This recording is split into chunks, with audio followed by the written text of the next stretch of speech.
What's up, everyone? I'm Tam, and welcome to Tam's Psych Advice. And today we're going to try to figure out if you are an ENFJ or if you're not. And sadly, some people aren't who they think they are. ENFJs. For one, are you secretly judgy? Like you are judging people in your mind. You can be harder on people than what you actually show. So there can be a little bit of pretending going on, a little nodding of the head when you really are thinking, that's not good. And they might chuckle a little bit, but in their mind, they're bouncing that up against morality and what's okay, what's not okay. They do have their code of ethics and what is okay, what is good, what is bad. In ENFJ, they're gonna look closely at what is hypocritical about a person. If you're doing one thing, but then you're telling somebody else, hey, you need to do this better or do that better, they're going to look at you and you're say, doing all kinds of things that they're not against the law, but they're unethical, or it could hurt someone else, or it could hurt yourself. So you really can't tell me anything. And then there are other areas that some people might be super like, oh my gosh, that's so terrible. And the ENFJ is thinking, that's not that big of a deal. It's hard to pinpoint exactly what an ENFJ might hop on and what they might say, so what, who cares? You know, they're just kind of unique in that way. Another clue that someone is an ENFJ is ENFJs are natural educators. And I'm not talking about 1 + 1 is 2, A, B, C, D, E, F, G. We're not talking about that kind of stuff. They're going to be way more in depth with that. They could be part of a conversation with someone and that person is having some issues or some problems. They can find one little teeny, tiny thing that the person can grab, just reframe it, twist it a little bit, get from under it, and you can see huge changes just by tweaking something a little bit. It could really elevate the person. ENFJ can find minute details that someone can take and apply to their life and show people how to switch up something small to elevate them to the next level. That is, in a sense, educating someone. They can see something that just pops out. It's sort of like if you have a basket of green grapes and there's this one purple grape in there. They can take that one purple grape and make magic out of it by educating somebody or re-educating someone on how to view things, how to look at things. So they may not be like, I'm teaching someone that this is black and this is white. They like to go way deeper than that. For example, I knew somebody that recently who's always complaining about their house is a mess and it's so terrible, but they were going to start taking 45-minute walks around their house. And I'm like, that doesn't make sense to me. Like, if you are complaining that you don't have time to clean up your house, and this has been going on for years, but you're going to carve out 45 minutes a day to go walking, why wouldn't you combine both? Walk around your house and pick up things. You're probably going to burn more calories because you're picking up things, you're bending over, you're lifting things, you're throwing things in the trash, you're reorganizing. You put that 45 minutes towards something productive, and that way you're combining two things, but you're getting something more meaningful, more useful, rather than just aimlessly walking around a messy house that needs something done with it. So ENFJs can kind of use a different kind of logic. Now let's take this a step further, because I really want you to come away understanding why somebody is an ENFJ and why someone is not. So let's take the Keirsey temperaments. Let's bounce an ENFJ against the SPs, the sensor perceivers. SPs are going to be spontaneous. They're going to be go with the flow. They want everything to be fun. If it's not fun, they don't want to do it. They're going to be easygoing. So how do we compare an ENFJ to that?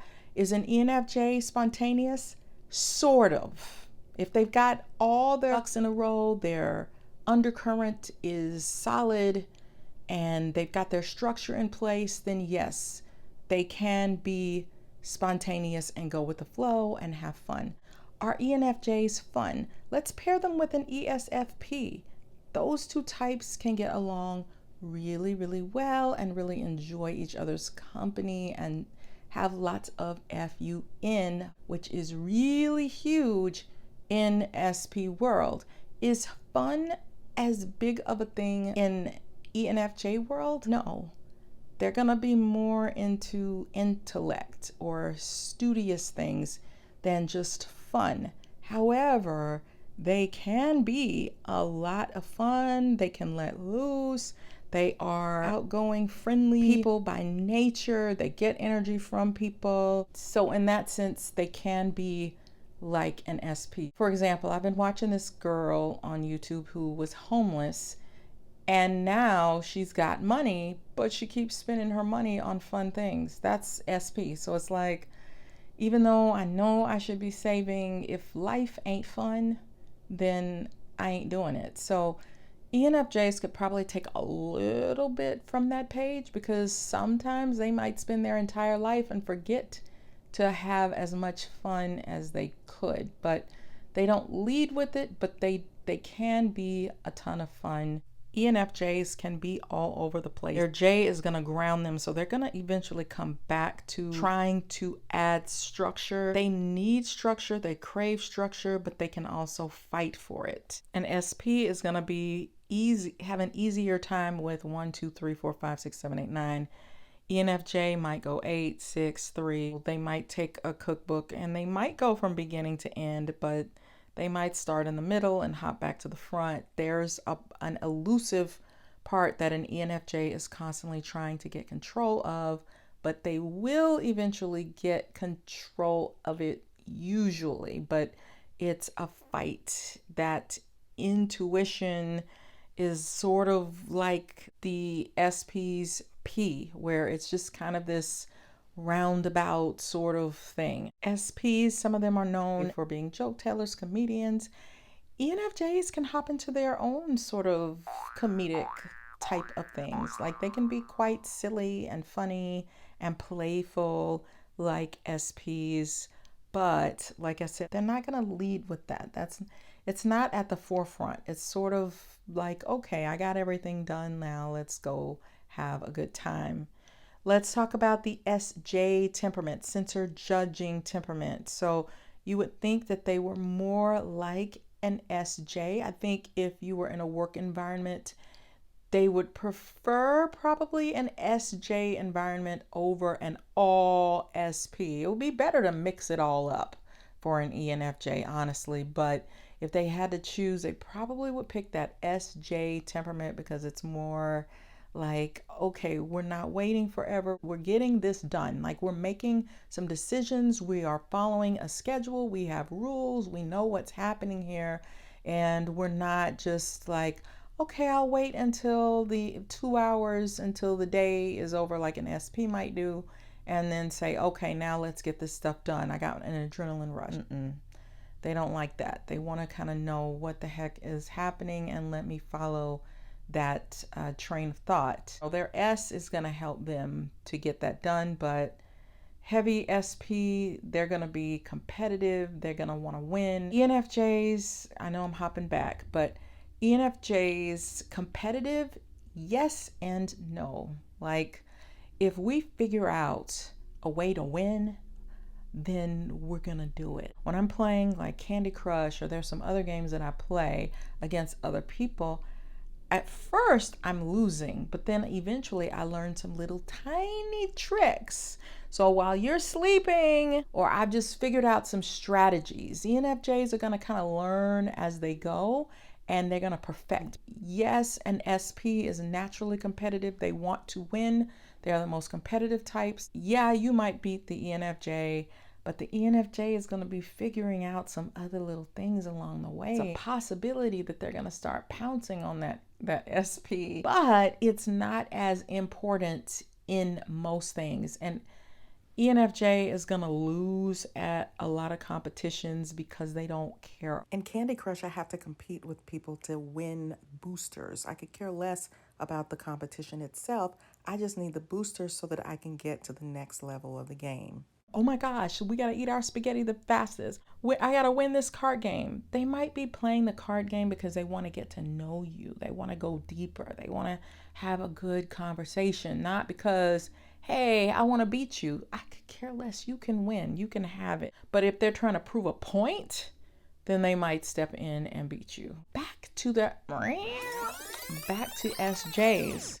So an ISTJ is going to be into what are the rules? What are the duties? What am I supposed to be doing here? If an ENFJ is in an environment and nothing ain't working, okay? Because this environment is heavily all over the place, chaotic, that SJ is gonna still be trying to make sense of the chaos. Here's the plan, I'm gonna follow the plan, even though it's like a car trying to pull 10, 18 wheelers. How effective is that gonna be? So an ENFJ will look at that situation and say, this is not effective. So I'm not gonna waste my time. I'm gonna do something else. What else can I do that's going to make a difference? What is it that these people want? Oh, okay, they want me to focus on the orange. If an ENFJ is in an unstructured, chaotic work environment where no one is listening, everybody's doing whatever they want, and it's a straight up mess, they're not going to waste their time trying to fix it. ISTJ might. So rather than spend all this time irritated, because it is irritating to an ENFJ, they want some level of order, they want to be productive, they want to see movement, they want to see growth, they want to see things happening. And that's how they're similar to the SJs. They want to make things happen, they want to follow some level of protocol rather than continuing on that path that's not working. You take your ESTJs and your ESFJs, they're gonna shout louder. So they might just act a fool and say, I'm getting my way. Y'all are gonna cut this out, or else we're gonna have some issues. And ENFJ, we're probably not gonna be wanting to fight. Now, sometimes an ENFJ can get in there, and with their uniqueness and with their gregariousness and their charisma, people will either jump on their bandwagon a little bit and like, they're doing some things different. I like that.